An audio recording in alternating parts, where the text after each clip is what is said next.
How does a local council put itself on a sound financial footing? Maybe you merge in some way. Maybe you amalgamate. Maybe you just have the same back office, have the same cleaning contract. It's a proposal from the City of Yarra. The Mayor, Stephen Jolly, says last resort, but the Yarra needs to think about merging with City of Melbourne and City of Port Phillip. Here is how that Mayor, Stephen Jolly, pitched it to Bob and Charnel this morning on Breakfast. If somebody's got a better idea from either the government giving us some money back or merging so we get economies of scale and we can keep our staff and expand the services for a growing population, I'd love to hear it.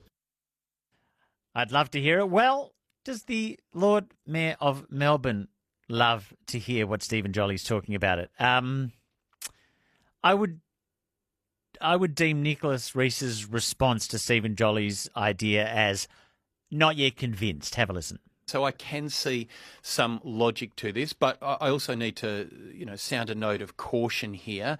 Yes. I would need to, as the representative of the good folks and businesses of Melbourne, I'd need to be satisfied that they would be better off under the arrangement. Would they be better off? We've had a dramatic history with council amalgamations, most especially in the 1990s after Jeff Kennett's Liberals won office. There was a swathe of amalgamations, the results of which we're still living with today.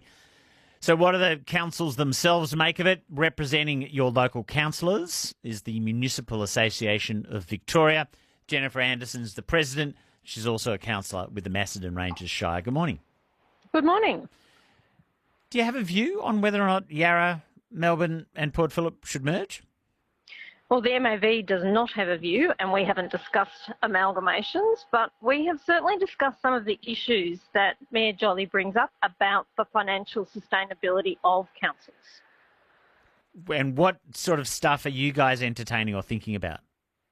Well, we've certainly been talking to both federal and state, and it's all about over time how some of the funding that was there has kind of whittled away and councils are being asked to do more with less. So we keep looking at sort of things like their school crossing supervisors, maternal child health, things that used to be more funded by state or federal and are great services that council provides, but council's having to spend more of them than they used to. So it's really asking for sustainable funding for the roles that we perform so that our communities have what they deserve. So I really recognise that many councils say they're struggling with funding, but I just want to put that question aside just for the sake of this conversation. Sure.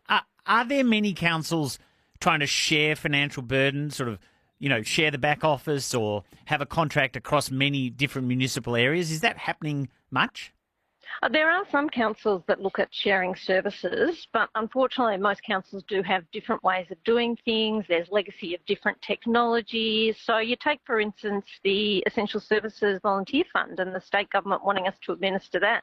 That's a nightmare because every council has a different system that it operates in. So it is sometimes more difficult to share, but certainly councils do try and do things collaboratively if they can. The Melbourne Mayor, Nick Rees, mentioned that on some of the borders with a council like Yarra, there's a sort of a shared contract for removing things like graffiti. Does that sort of stuff happen much? Yeah, and certainly like with roads, if a road traverses two councils, they will share the funding for it. So there are certainly some examples where that occurs, but your basic services are usually funded entirely by the actual council that provides that service. And so there'd be no one there'd be no 2 or 3 councils that all sign up to the same garbage contractor. Does that happen? Look, I think councils have tried, but unfortunately, usually most councils have slightly different things. They have different systems. Right. They will try and share where they can, but a lot of the time that's not a possibility. And is there appetite for amalgamation at all, do you think, in Victoria? Well, we haven't asked the question at MAV, so I would be unable to answer that on behalf of our members.